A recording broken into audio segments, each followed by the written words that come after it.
Welcome to my Accounting 1120 discussion on long-term bonds.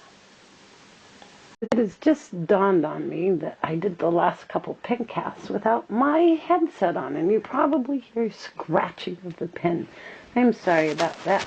I was determined to sit by the fireplace, and I forgot to bring my headphones and didn't notice it till just now. But the headphones are on, and it's snowing harder than ever. Let's get on with it. So, we have a goal today. And my goal today is to discuss with you exactly what a bond is. Lots of students freak out when you say the word bonds payable. And if you say premium or discount, they freak out even more. And I am setting out to break that habit. So, what is a bond? Well, first of all, it's a way for the issuer of the bond to borrow money. And it's a way for the investor who buys the bond to make investments. We're going to look at the issuer side during this pencast because it is a chapter on long-term debt. We'll talk a bit about the investor side when we get to investment chapter. So, what the heck is a bond? Let's break the mystery around it. First of all, whenever a bond is issued, an indenture is made. And an indenture is a contract under which the bond is issued.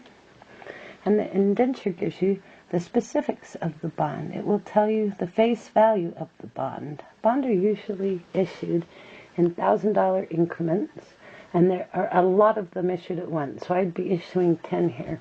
But I'm just going to treat it as though this is one bond, make it easier. It happens to be 10,000 because it makes numbers big enough to work with. The stated rate of interest on this bond is going to be 10%. I like 10% because it's easy for us to see what we're doing. And it pays interest semi-annually on June 30th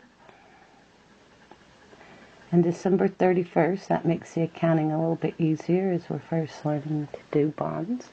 So the indenture tells you the face amount of the bond, the stated rate of interest, and how often it's paid. And then it will tell you the length of the bond. And this is a 2-year bond. Now, most bonds are issued for 20 or 30 years, and they're long-term borrowing and investing agreements. But I have a desire to amortize these bonds down to 0 with you, and I don't feel like doing amortization schedules that take up 45 pages. None of us would be happy.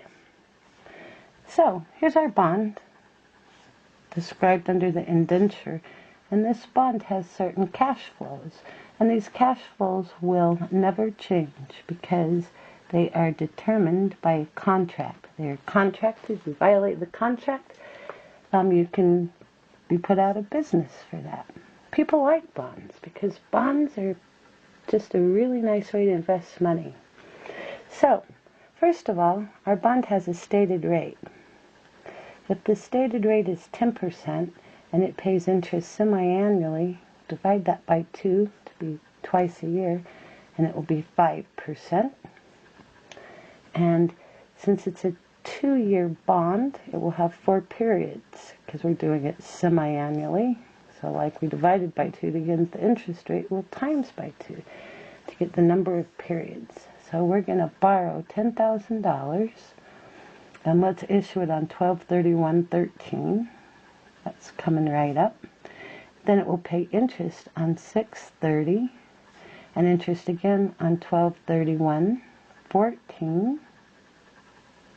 Then interest again on 6/30, and then it will pay off on 12/31/14. I believe I messed up this year. Yes, because there are 2 periods.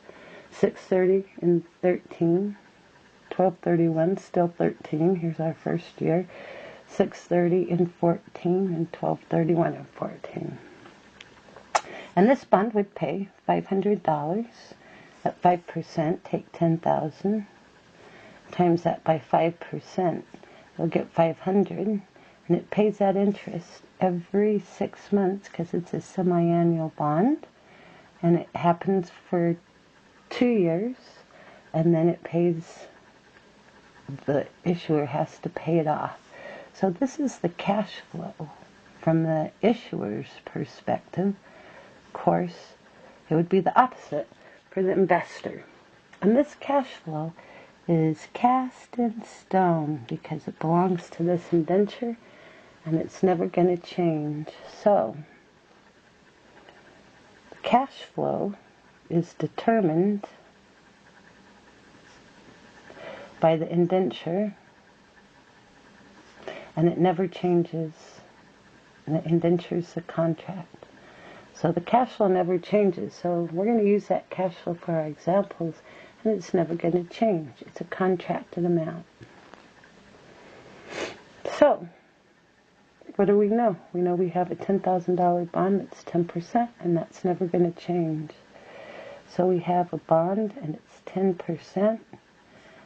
It pays $500 every 6 months until it matures. And then it pays out the $10,000, and it doesn't change. It's the same forever.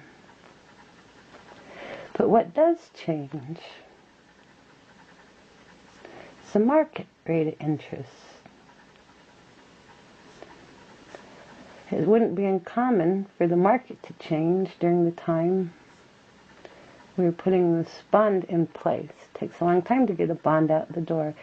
You have to hire someone, they have to print the certificates, then they have to sell it, then you get your money, and then that probably takes 6 months, and pretty good bet the interest rates are going to change during that period of time. So, our bond's stated rate to start with is 10%, and it's in all likelihood that the market rate, or the market yield, is 10%. We would say that this bond is going to sell at par value, because the market rate and the stated rate are the same. We would say it would sell for 100%. That will become more evident what I mean in a second. And if that's the case, we would get $10,000 for our bond, and we would set up a bond payable, notice my abbreviation BP, for bonds payable, of $10,000. Well, let's say the market wasn't at 10%. Let's say our bond stated rate is at 10%, but the market's yield, or stated rate, dropped to 8%. Our bond is very valuable now because it's paying more than the market's offering. We would say that this bond would sell at a premium, and I'm not going to show you how I calculated the amounts because that goes beyond the scope of this book, but I will show you this. It's going to sell at 103.63. You can times that by the face amount of the bond, and that's how much cash you're going to get. So we're going to get cash in the amount of $10,363, and we're going to issue a bonds payable in the amount of $10,000, and you always record the face amount of the bond and bonds payable, and then I'm going to set up a bond premium in the amount of $363. And I am going to charge the investor an additional $363. And that is exactly how much it takes to change the 10% I have to pay down to the 8% that the market is demanding. So this is quite literally the difference between 10% and 8%. And I'm going to use that to offset interest expense when I amortize this bond. Well, that's kind of interesting, isn't it? We'll get on with that a little later. Let's move to the other example, though. This is our bond selling at a premium. This is our bond selling at a par. How about the opposite, when the bond needs to sell at a discount? That happens when the bond's stated rate of 10% is less than the market is demanding. Let's say the market is demanding 12%. Our bond isn't going to be a very good investment for someone, so we're going to have to sell it at a discount. We'll have to sell this bond at a discount, and the amount we're going to sell this bond at would be shown as 96.53. And that is something I calculated for you. It is accurate, but we're not going to go into how. So we're going to get cash in the amount of 96.53. That tells you how much cash. And we have to set up a bonds payable at 10,000. The difference is going to be a bond discount. It's a contra account to bond, or actually it's an adjunct account to the bonds, and it is in the amount of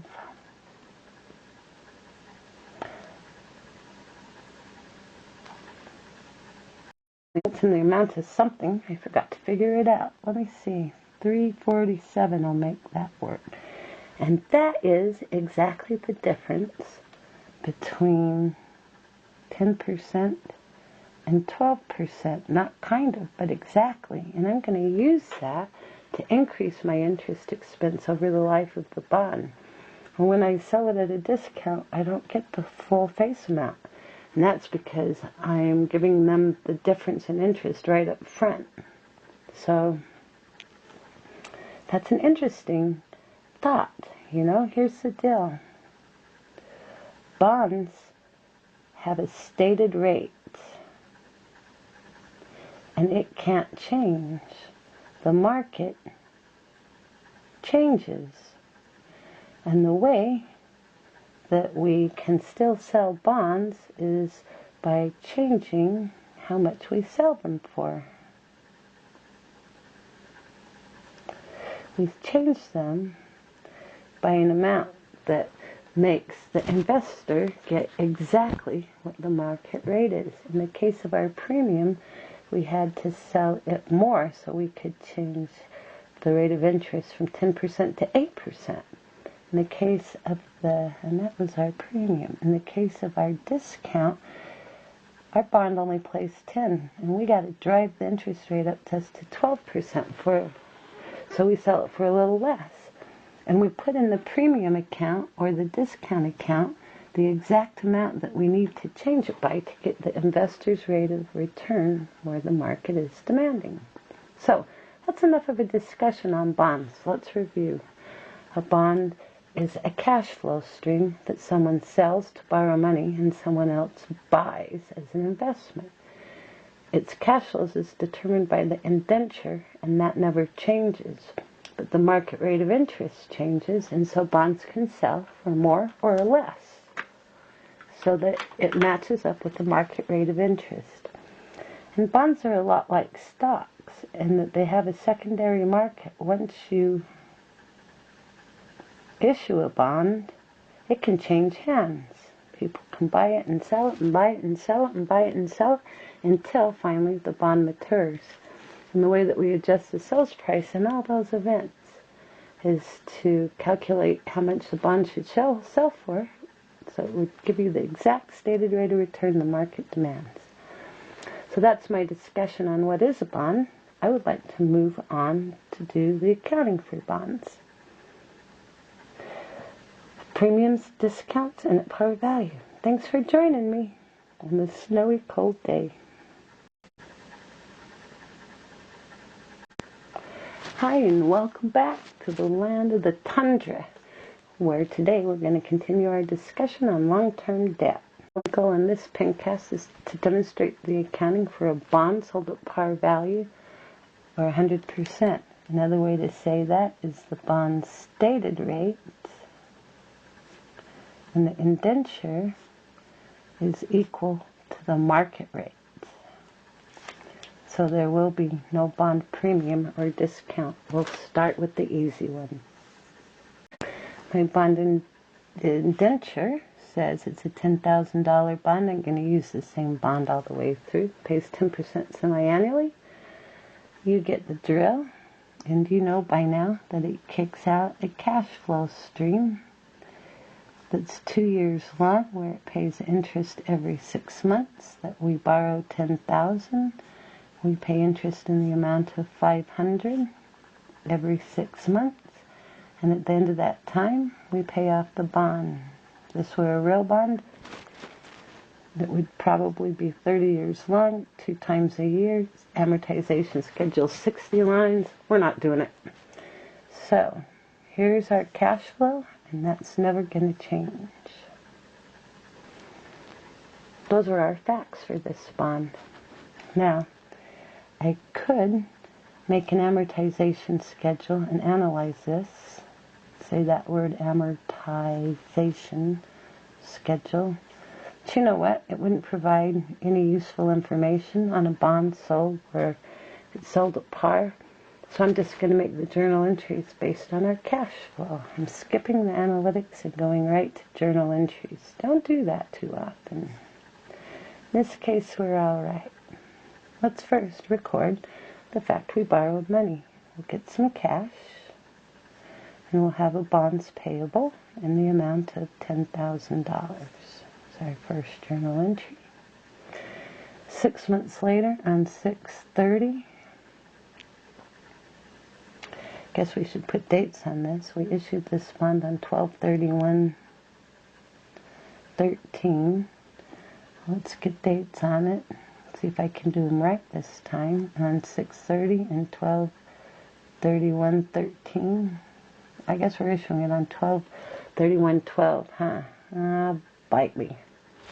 Just remember that for the past pincasts. And we have 6/30 payment and 12/31 payment.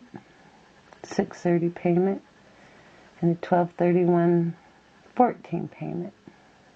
I hate it when they screw up dates. Just going to have to remember that for our first pincast. I think I have them off by a year. I can go back and change it. I'm doing that right now. I don't know if it'll work or not, but it's changed. We're back. I probably should have shut this off to do that. Ha! Oh well. Let's make our first interest payment. On 6/30/2013, we pay interest expense in the amount of $500, and it equals our cash payment.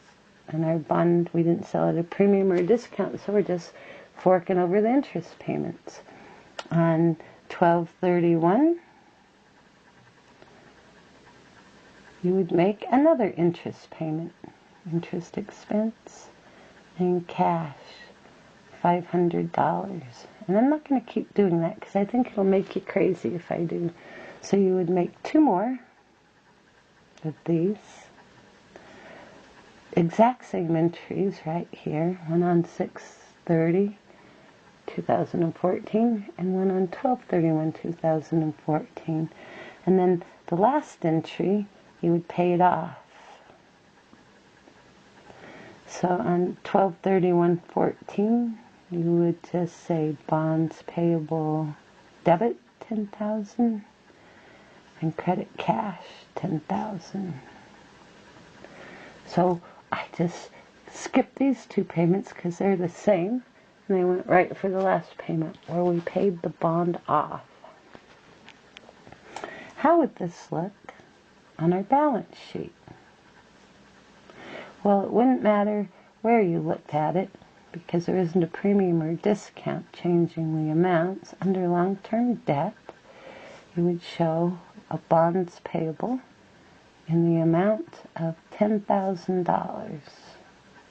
And that wouldn't change because you're not amortizing a premium or a discount along the way. So that was a fast pincast to show you how to do the accounting for a bond when it's issued at par value. Thanks for joining me.